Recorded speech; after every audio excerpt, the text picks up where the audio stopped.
運命の事件は38年前ゴッドバレーで起きた。そこから6年の月日が経つ。今から33年前、世界の海では次第に勢力を広げ、その名を上げていた。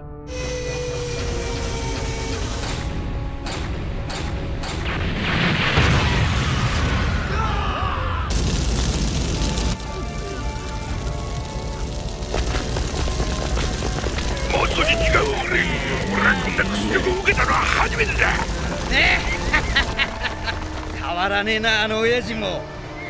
笑い事じゃねえぜ、おかしらな。こうなるだろうとはまあ思ったが。世界最強と呼ばれたロックス海賊団がその島で壊滅したとニュースが報じたのだ。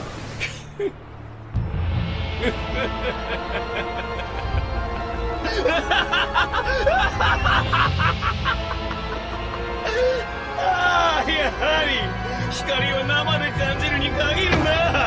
呪霊の肉などつまらん。人は、女はどこだ。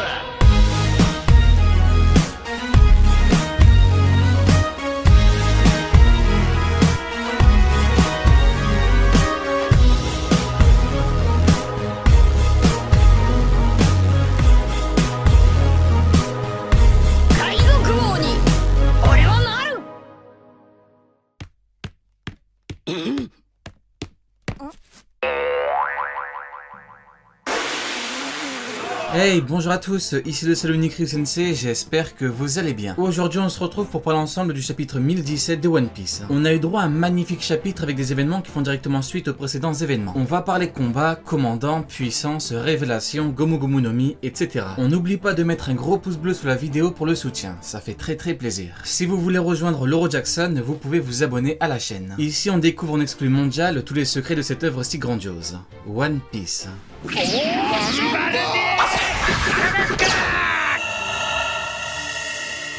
Sanji combat bel et bien Queen. Alors qu'il attaquait Otama, Sanji est intervenu. Ça c'est clairement un message pour nous montrer que Sanji est bel et bien déterminé à combattre un grand commandant. Ce grand commandant qu'est Queen. Comme prévu, Queen dévoile sa forme hybride contre Sanji. On l'a beaucoup vu ensemble, ça se passe comme ça parce que ça devait se passer comme ça. Il ne l'a pas dévoilé contre Marco parce que Marco n'était pas son véritable adversaire final. Marco a fait le taf en le retenant, mais ça s'arrête là. Le niveau de Queen est un énorme niveau que Sanji devra atteindre en le battant. C'est un bon 1 contre 1 et il n'en restera qu'un. Celui qui restera sera le plus puissant. L'année dernière, un débat faisait rage par rapport à Jinbei et Sanji. Lequel est réellement le plus puissant? Moi, j'ai répété encore et encore que le combat allait déterminer le plus puissant des deux. Ce que je répétais également, c'est que Sanji était supérieur à Jinbei. Beaucoup m'ont dit que ça n'arrivera pas parce que Sanji ne pouvait pas combattre et battre Queen. Au final, monsieur Eiichiro Oda me donne raison. Sanji le combat et il va le battre. Il va le battre parce qu'il doit le battre.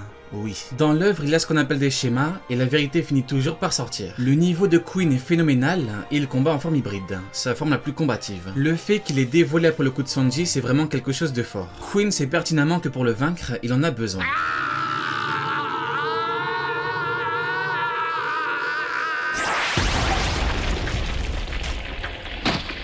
Par rapport à Sanji, son gros power-up arrive à grands pas. Queen forme hybride, c'est la parfaite combinaison d'une puissance animale et d'une puissance technologique. Sanji est un homme qui combat quelqu'un avec une puissance phénoménale. Aura-t-il besoin du Red Suite? Eh bien la réponse est que logiquement, il devrait en avoir besoin. Là où Zoro a eu Enma, Sanji a eu son Red Suite. Donc il devrait l'utiliser pour combattre Queen, ce deuxième commandant. Maintenant, son prochain power-up devrait passer par autre chose. Dans l'arc Whole Cake, son Haki a été mis en avant. En effet, il est parvenu à esquiver un coup de Katakuri, le second de Big Mom. Ça, c'est pour nous préparer au futur de Sanji, le deuxième commandant de Luffy. Son haki va lui servir à parfaitement esquiver les attaques adverses. Sanji est un pirate qui est très résistant, mais il n'a pas la résistance de Zoro. Il n'a ni sa résistance, ni ses épées. Pourtant, Sanji est un deuxième commandant, donc il doit se rapprocher du niveau de Zoro. Ce n'est pas moi qui fixe les règles, c'est l'auteur monsieur Eiichiro Oda. Le deuxième commandant aura toujours un niveau très proche du premier. Par contre, Sanji peut utiliser son haki comme Katakuri. Katakuri est un pirate surpuissant par rapport à son éveil et par rapport à son haki. En effet, il est très compliqué de le toucher. Du coup, coup ça le rend difficilement combattable. On se rappelle que Luffy a dû sortir le Snake Man, une forme hyper rapide. Sanji qui éveille son acquis de l'observation, c'est déjà un très bon power-up.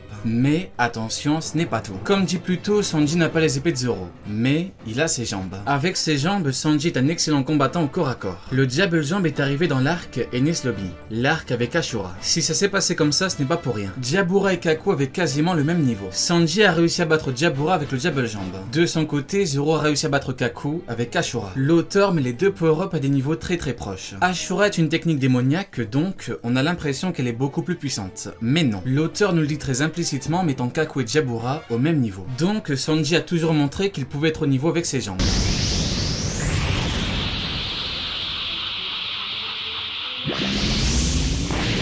Le potentiel évolutif de Sanji avec ses jambes est très bon. Un Diable Jambe évolué, c'est comme un Ashura évolué. Il n'a pas de nouvelle lame, mais une combinaison qui lui permet d'encaisser un coup direct de King, le second de Kaido. Si on n'a pas encore eu droit au poste Diable Jambe, c'est pour un combat en particulier. Le combat contre Queen. Technique offensive du Red Suite, Haki éveillé et nouvel élément maîtrisé. Sanji va allumer Queen.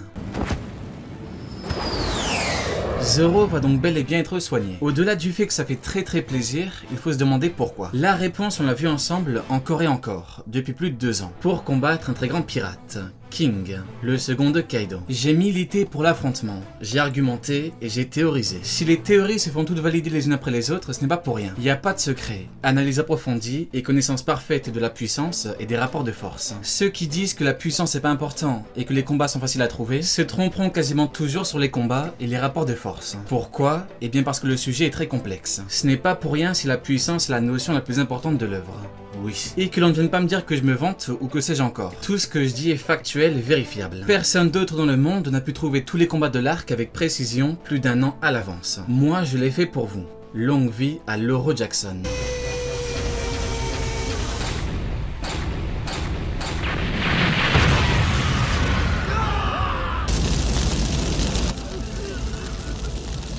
Who's nous a fait 2 énormes révélations. Il était dans le CP9, il était enfermé parce qu'on avait volé le Gomu Gomu no Mi qui l'escortait. Alors tout d'abord, on a l'ultime confirmation que l'arc Onigashima est l'arc Enies Lobby du Shinsekai. C'est encore une confirmation de victoire pour Lauro Jackson. Beaucoup ont douté, mais l'auteur est avec nous. D'ailleurs, Onigashima égale l'île du démon. Onigashima. Shima, ça veut dire l'île. Enies Lobby, c'est l'île judiciaire. Shihono Shima. Pré-ellipse, île judiciaire, île du démon, post-ellipse. Après avoir fait tomber l'île de la justice, les Mugiwara vont faire tomber l'île du démon, Onigashima.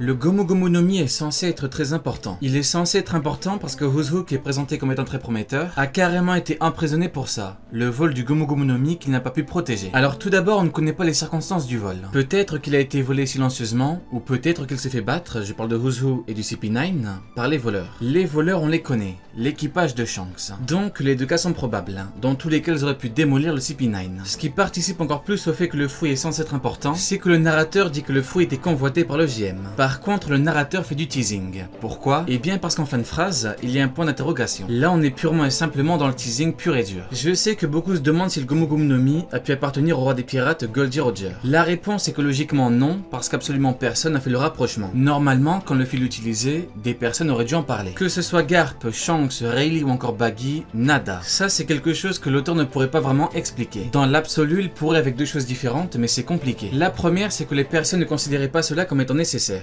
Bon, c'est un peu bizarre parce que normalement, tu lances au moins une petite phrase. La deuxième raison serait que le roi des pirates Goldie Roger l'utilisait toujours à très haut niveau sans montrer qu'il était un homme caoutchouc. Peut-être qu'il combattait toujours avec une forme finale. La forme finale du Gomu Gomu no Mi.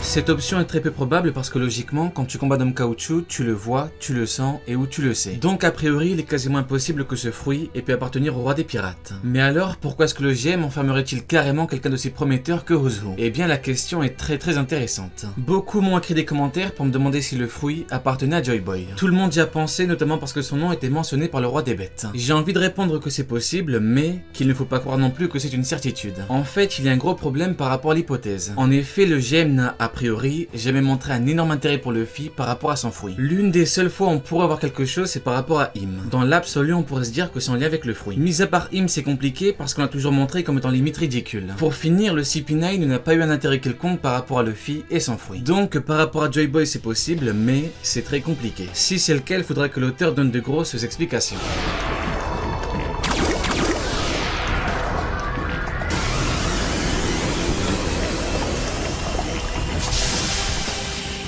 En attendant, on peut parler de l'éveil du Gomu Gomu no Mi. Parmi toutes les facultés qu'il pourrait offrir, l'une d'entre elles me fait dire que l'éveil sera énorme. En effet, cet éveil pourrait rendre Luffy quasiment imbattable. Je m'explique. Si vous ne le saviez pas, Monsieur Eiichiro Oda est un immense fan de Dragon Ball. Il l'a dit à maintes et maintes reprises, et il a carrément dit que dans la cour d'école, il était fasciné par les événements. Dragon Ball on connaît, c'est du bon shonen à l'ancienne avec de gros combats. L'antagoniste final de Dragon Ball se nomme Boo. Boo est un être qui a la faculté de pouvoir se régénérer. Ses facultés font écho à ceux de Luffy. Le caoutchouc. Le corps de Boo fait qu'il est élastique tout comme Monkey D. Luffy. Si tu lui coupes un bras, il repoussera. Si tu lui fais un trou dans le ventre, il se reformera. Voici par quoi passera l'éveil final du prochain roi des pirates. La régénération quasi instantanée. Zoro a clairement dit à Pika qu'il faut un ki plus puissant pour gagner. On a déjà vu ensemble qu'à la fin de l'œuvre, Luffy aura un ki suprême. Combinez les deux et vous aurez un nouveau roi des pirates quasiment imbattable. Le seul moyen de le vaincre serait de le désintégrer entièrement. La maîtrise parfaite du fruit convoité par le GM. L'éveil final du Gomu Gomu no Mi. Est-ce que le pouvoir sera cheaté? Laissez-moi répondre à cette question par une autre question. Est-ce que le roi des pirates se doit d'être cheaté? Monkey D. Luffy va surpasser les empereurs qui sont les pirates les plus puissants du monde. Allez, Jané, tu n'auras pas regardé ma vidéo pour rien.